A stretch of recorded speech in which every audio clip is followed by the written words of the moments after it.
Karena sekarang Liu Ruoshui dan Wan Yuan muncul bersama, sudah jelas apa yang sedang mereka coba tunjukkan. Sebelum ini, tidak banyak orang yang tahu bahwa Dewi di level bumi perguruan dan ini sudah begitu dekat dengan Wan Yuan. Dengan membawa Liu Ruoshui, Wan Yuan ingin mempermalukan Yu Shang lagi dengan membiarkan dia melihat wanita yang diimpikannya sedang berjalan bersama dengan dirinya. Dia sangat menantikan ekspresi kekecewaan, malu dan penyesalan dari wajah Yu Shang. Tapi, reaksi Yu Shang justru sebaliknya. Karena tidak satupun ekspresi ini muncul di wajah Yu Shang. Wan Yuan merasa kecewa. Dari awal hingga akhir, Yu Shang bahkan tidak pernah melihat ke arah Liu Ruoshui, memperlakukan gadis itu hanya seperti udara yang tak terlihat. Perlakuan ini membuat Liu Ruoshui marah sehingga kata-kata yang keluar dari mulutnya terdengar berbisa. Liu Ruoshui sangat percaya diri. Dia berpikir Yu Shang seharusnya memohon sekarang. Memohon kepadanya dengan menangis untuk tidak pergi meninggalkannya lagi. Jika dia adalah Yu Shang yang dulu, mungkin dia benar-benar akan kehilangan kendali dan melakukan hal yang diinginkan Liu Ruoshui. Tapi sayangnya, Yu Shang sekarang bukan lagi Yu Shang yang dulu. Mengingat status Yu Shang yang sekarang sebagai tabib kaisar, kecantikan seperti apa yang belum pernah dia lihat sebelumnya. Mustahil menggunakan taktik murahan seperti itu untuk mencoba merayunya. Yu Shang memberi Liu Ruoshui pandangan yang datar tanpa emosi dan berkata, "Kau menganggap dirimu seperti seekor angsa? Apakah itu tidak terlalu berlebihan? Kau tidak jauh berbeda dengan seekor ayam pelontos. Bagaimana bisa kau membandingkan dirimu dengan binatang terhormat seperti angsa? Lagi pula bagaimana bisa seorang yang menganggap dirinya putri dari surga bisa memiliki pemikiran untuk menggoda seorang laki-laki? Apa kau pernah melihat seorang murid cantik seperti Fa menggoda seorang pria? Para dewi memiliki kebanggaan mereka sendiri dan tidak akan menjadi sepertimu." Liu Ruoshui sangat marah sehingga alisnya terangkat menjadi kelihatan tegak. Namun, dia tidak bisa membantah Yu Shang karena murid senior Fang yang disebutkan Yu Shang memang berada jauh di luar jangkauannya. Murid senior Fang atau biasa dipanggil Fang Xiru adalah seorang putri tingkat paling atas yakni level surga di perguruan Danwu. Tidak hanya dikenal memiliki kecantikan yang bisa meruntuhkan sebuah negeri, tapi dia juga berada di antara 3 besar yang mendapat gelar kehormatan, baik di bidang pengobatan maupun ilmu bela diri. Kemampuannya sama sekali tidak kalah dari Long Tan. Dia adalah seorang gadis yang tidak bisa dibandingkan dengan Liu Ruoshui. Berbeda dengan Liu Ruoshui, Fang Xiru tidak pernah terganggu dengan para pengagumnya. Dia dikenal sebagai wanita cantik yang dingin di perguruan Danwu. Sebagai perbandingan, Liu Ruoshui memang jauh lebih populer karena dia tidak menolak pengagumnya. Dia terlihat ramah. Dan juga, dia sangat menikmati menjadi incaran semua orang. Sungguh keras kepala. Aku akan membiarkan Fei yang merawatmu dengan baik di duel maut itu. Menurut pendapat Liu Ruoshui, Yu Shang tidak menatapnya bukan karena tidak mau, tetapi karena dia terpaksa harus mengendalikan dirinya setelah tahu kebenaran tentang Liu Ruoshui. Ah, kalau begitu kau tidak perlu khawatir. Apakah kalian berdua datang mencariku hanya untuk mengatakan ini? Karena kalian sudah selesai, aku tidak akan menghiburmu lagi. Setelah mengucapkan kalimat itu, Yu Shang langsung berjalan melewati mereka. Siapa yang mengizinkanmu pergi? Wajah Wan Yuan seketika berubah. Dia langsung bergerak untuk meraih tangan Yu Shang. Tapi siapa sangka yang dia sentuh hanyalah udara. Bahkan dia tidak berhasil menyentuh sudut lengan baju Yu Shang sama sekali. Ketika dia melihat Yu Shang lagi, pemuda itu sudah berada jauh beberapa meter dari dirinya. Yu Shang bahkan melambaikan tangan kepada mereka berdua tanpa menoleh dan terus melangkah pergi. Tindakan yang tentu membuat marah Wan Yuan sampai wajahnya berubah menjadi merah padam. Apakah itu jurus penghilang tubuh? Wan Yuan mengerutkan keningnya dan bertanya. Benar, itu memang jurus penghilang tubuh. Liu Ruoshui mengerutkan alisnya. Jelas dia juga terkejut dengan gerakan yang barusan dilakukan Yu Shang. Sepertinya ada sesuatu yang aneh dengan bajingan ini. Ayahku jelas telah memerintahkan seorang pembunuh bayaran untuk menghabisinya. Namun kenapa Yu Shang masih hidup dan menyombongkan diri di sini? Aku tidak tahu apakah pembunuh bayaran itu yang terlalu bodoh atau Yu Shang berpura-pura menjadi orang bodoh supaya bisa menipu kita. Menurutku, pembunuh bayaran itu yang bodoh. Yu Shang hanya berada di tingkat ketiga energi murni Qi, jadi tidak peduli seberapa kuat kekuatan penghilang tubuh miliknya, dia tetap tidak akan bisa melarikan diri dari pembunuh bayaran itu, kan? Liu Ruoshui sedikit berinteraksi dengan Yu Shang sebelumnya, jadi dia paham tentang Yu Shang. Di matanya, Yu Shang hanyalah orang yang tidak berguna. Apa yang adik Liu Ruoshui katakan masuk akal. Tapi, kapan dia belajar jurus penghilang tubuh? Dengan kekuatan ini, bukankah dia berada dalam posisi tak terkalahkan dalam duel maut dengan Qiang? Wan Yuan selalu bersaing dengan Yu Shang sejak mereka masih kecil. Jadi, dia mengerti Yu Shang dengan baik. Setelah memikirkannya, kata-kata Liu Ruoshui selanjutnya masih lebih masuk akal. Kakak Wan Yuan, apakah kau panik karena hal ini? Dari yang aku lihat, Yu Shang hanya belajar jurus penghilang tubuh secara kebetulan. Paling dia hanya mengandalkan jurus ini. Jika dia punya lebih, mengapa dia bergegas ke perpustakaan kitab suci saat ini? Tadi, kakak Wan hanya sedikit ceroboh dan tidak menggunakan kekuatan penuh. Itulah mengapa dia bisa lolos. Meskipun jurus penghilang tubuh memang mengesankan, jurus itu hanya berada di tingkat menengah energi murni Qi. Jurus ini masih bisa dikalahkan. Liu Ruoshui sedikit demi sedikit mengembalikan ketenangannya dan kembali menjadi Deo yang memukau di hadapan Wan Yuan. Wan Yuan sudah lama menginginkan Liu Ruoshui. Melihat Liu Ruoshui mengejarnya seperti ini membuatnya mabuk kepayang. Tadi, dia memang tidak menggunakan kekuatan penuhnya. Hanya sekitar 70% yang digunakannya. Meski begitu, Dia sedikit khawatir karena Yusheng bisa menghindarinya dengan mudah. Kekuatan masih menjadi kunci kemenangan. Jurus-jurus yang digunakan petarung hanyalah bersifat tambahan. Apa yang dikatakan Liu Ruoshui benar. Jurus penghilang tubuh tidaklah kuat sekali.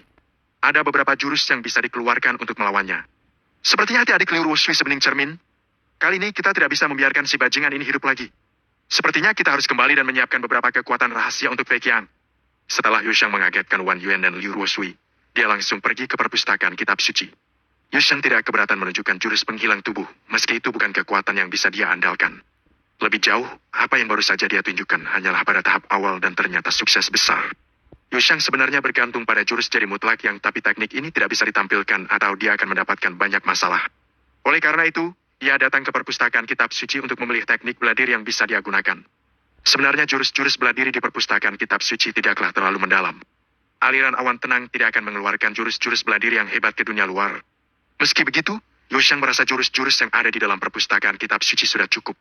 Kakak senior, saya ingin memasuki perpustakaan kitab suci untuk memilih 2 jurus bela diri. Yusheng meminta dan menyerahkan identitasnya kepada salah satu murid senior yang bertugas. Murid senior yang sedang bertugas itu bernama Zhao Chunyang dari level bumi. Ketika dia melihat identitas Yusheng, terdapat lambang yang menunjukkan status level kuning. Dia menatap Yusheng dengan pandangan menghina. Lambang identitas dibuat oleh perguruan Danu untuk menunjukkan status dari seorang murid. Status murid itu bisa diketahui dengan menggunakan sedikit energi murni Qi pada lambang identitas ini. Yusheng? Zhao Chunyang sepertinya pernah mendengar nama itu di suatu tempat sebelumnya. Setelah merenung beberapa saat, dia menyadari dan bertanya. Kau itu murid peringkat terakhir di perguruan, Yusheng? Yusheng tersenyum dan menjawab. Jika di sini tidak ada Yusheng yang lain lagi, maka benar itu aku. Yusheng tidak merasa terganggu sama sekali karena memiliki identitas sebagai murid peringkat terakhir, karena itu semua hanya ada di masa lalu. Mendengar ini, Zhao Chunyang menjadi bersemangat. Setelah menyerahkan lambang identitasnya kembali ke Yusheng, dia memegang Yusheng dan bertanya dengan penasaran. Kau adalah murid paling populer di perguruan Danu saat ini. Dengan posisimu sebagai peringkat terakhir, kau berani menyetujui duel maut? Apa yang sebenarnya kau pikirkan? Yusheng juga tidak berniat untuk menjaga jarak dari Zhao Chunyang, jadi dia tersenyum. Orang lain sudah menginjak-injak kepalaku. Aku tidak mungkin berperilaku seperti seorang pengecut terus-terusan. Bukankah begitu? Kau benar. Tapi kekuatanmu. Zhao Chunyang adalah orang yang belak-belakan dan tidak takut orang lain merasa tersinggung dengan kalimatnya. Karena itulah aku di sini untuk memilih jurus-jurus bela diri. Mengasah tombak di saat terakhir. Bahkan jika tombaknya tidak tajam, setidaknya mengkilap. Kata-kata ini tidak salah. Tapi hanya ada 3 hari tersisa. Bukankah itu terlalu singkat? Apa boleh buat? Aku percaya kakak senior juga tahu bahwa aku mengabaikan latihan untuk menguatkan ilmu kanuragan sehingga kemampuan bela diriku menjadi buruk.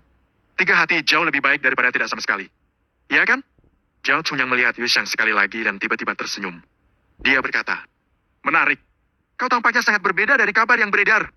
Masuklah. Waktumu 2 jam. Terima kasih banyak, kakak senior. Zhao Chunyang menepuk bahu Yusheng dan berkata sambil tersenyum. Pilih dengan baik. Besok aku akan bersorak untukmu ketika pertandingannya berlangsung. Ke-28, memilih jurus bela diri.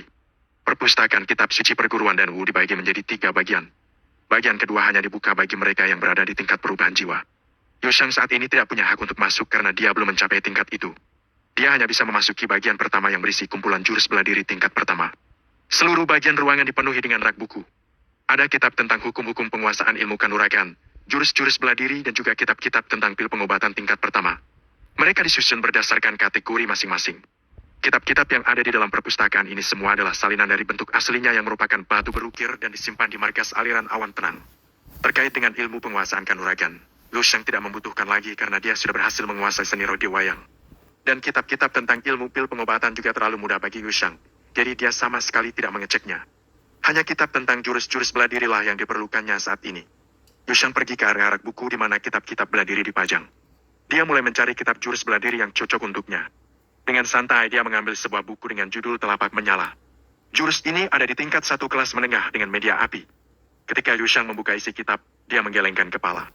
Jurus ini terlalu rendah. Tidak ada teknik yang mendalam sama sekali dan juga kekuatannya terlalu lemah. Isi kitab itu terlalu membual, mungkin sampai bisa membuat bunga-bunga jatuh bertaburan dari langit. Dengan wawasan yang Yusheng miliki saat ini, dia tidak perlu jurus seperti itu. Yusheng mengembalikan kitab tersebut kembali ke rak.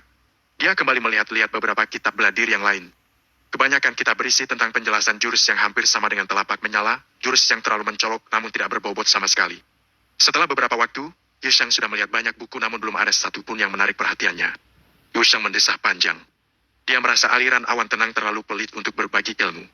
Mereka hanya memajang kitab-kitab ilmu bela diri semacam ini di perpustakaan. Tapi setelah memikirkannya, Liu Shang merasa lega. Ilmu penguasaan kanuragan dan bela diri adalah dasar yang membangun aliran awan tenang.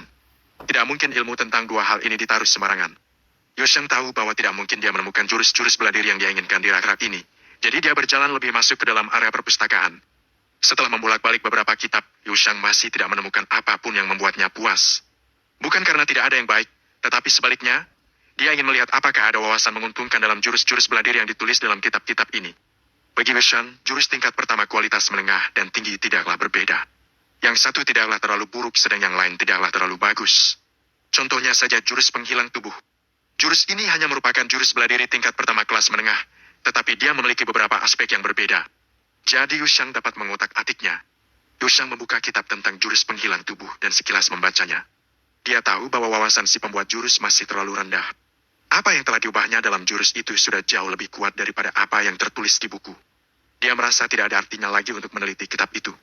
Berjalan lebih jauh ke dalam, tidak ada lagi buku di rak, tetapi yang terlihat adalah tumpukan potongan giok yang tersebar. Liu Shang tahu bahwa ini adalah tempat energi dari lapisan pertama diletakkan. Jurus bela diri yang sangat mendalam tidak bisa ditulis di atas kertas. Hanya pecahan batu giok yang bisa merekam atau menggambarkannya. Liu Shang menggunakan energi murninya untuk memeriksa beberapa potongan batu giok.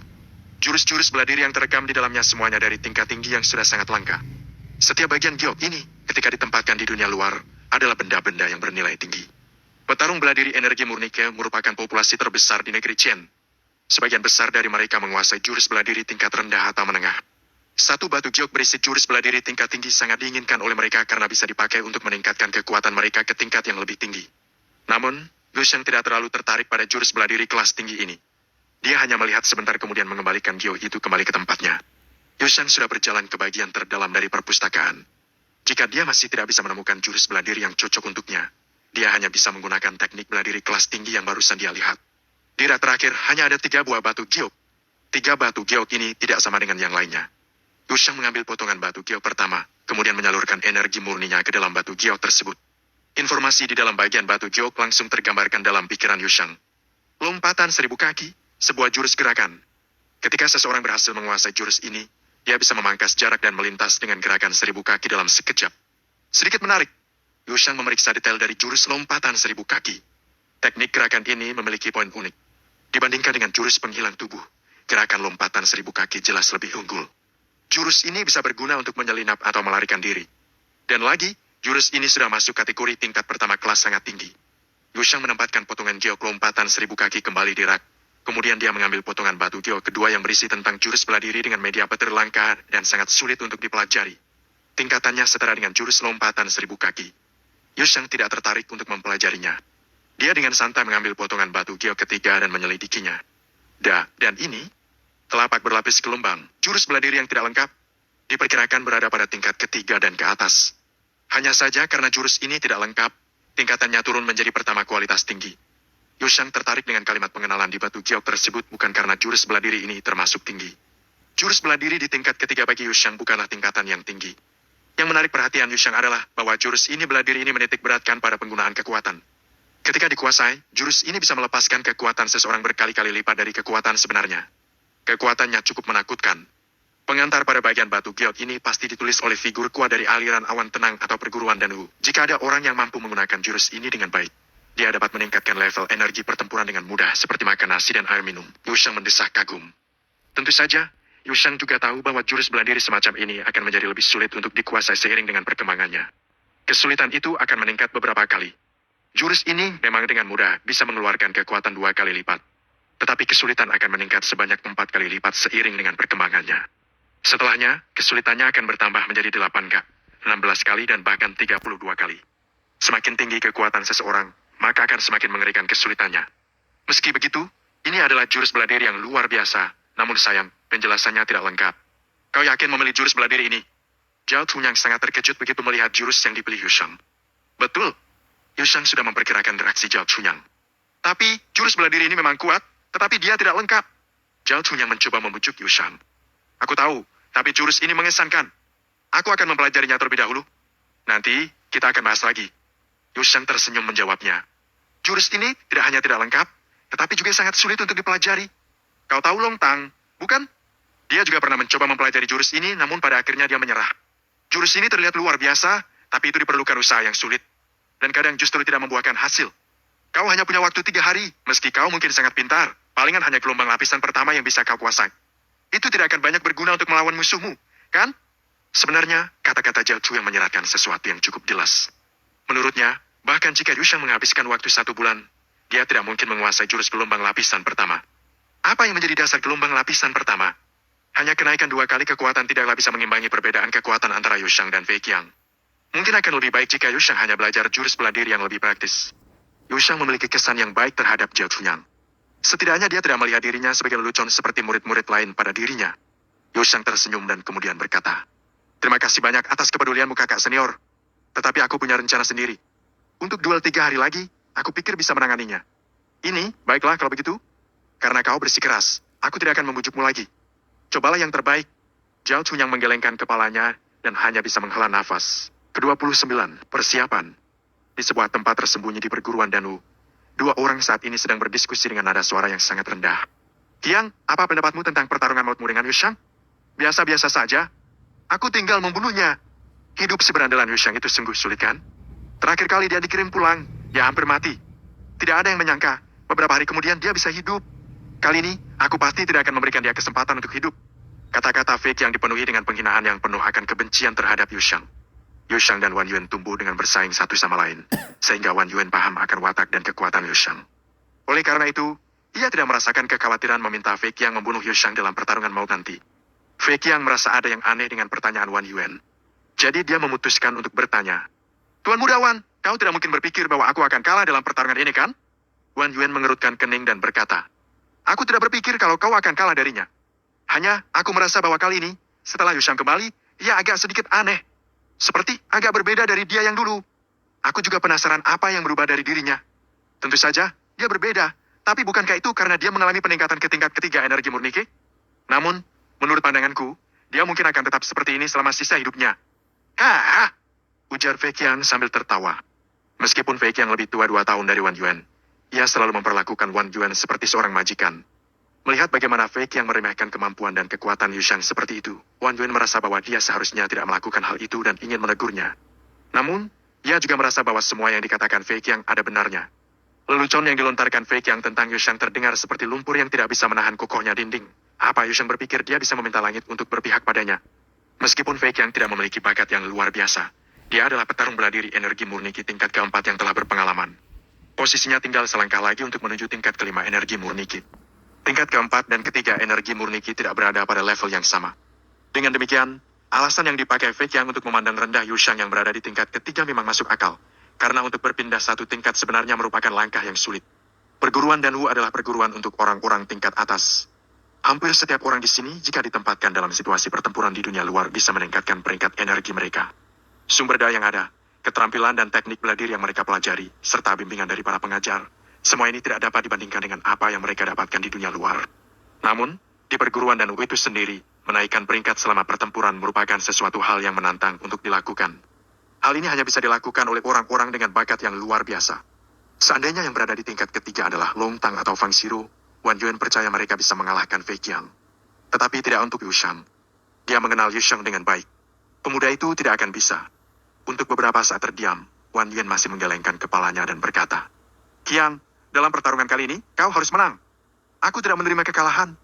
Bahkan jika Yushang hanya seekor tikus, kau harus habis-habisan mengalahkannya. Ingat, jangan pernah menganggap Yushang lawan yang mudah. Paham?" Melihat Fei Qiang terlalu meremehkan Yushang, Wan Yuan jadi marah. "Jika kau masih bersikap seperti ini, aku akan membuangmu. Kau tidak hanya membawa dirimu di pertarungan ini. Nama keluarga Wan dan rumah pengobatan mabuk juga dipertaruhkan. Jika kau sampai kalah dari Yushang, mau ditaruh di mana mukaku dan muka ayahku?" Kalimat keras Wan Yuan seketika membuat terkejut Fei Qiang. Otaknya tidak bisa mencerna kalimat-kalimat Wan Yuan. Namun, satu hal yang pasti, dia paham kalau Wan Yuan benar-benar marah. Sebelumnya, Wan Yuan tidak pernah merasa sekhawatir itu dengan Yushang. Baik. Aku akan berusaha sebaik-baiknya untuk mengalahkan Yushang." Melihat amarah Wan Yuan, Fei Qiang tidak berani menyombongkan diri lagi dan terpaksa harus membuat janji seperti itu. Sembari menarik napas panjang, Wan Yuan berkata, "Qiang, aku tahu kalau kau merasa Yushang tidak layak untuk dikhawatirkan. Sebenarnya, aku juga berpikiran seperti itu.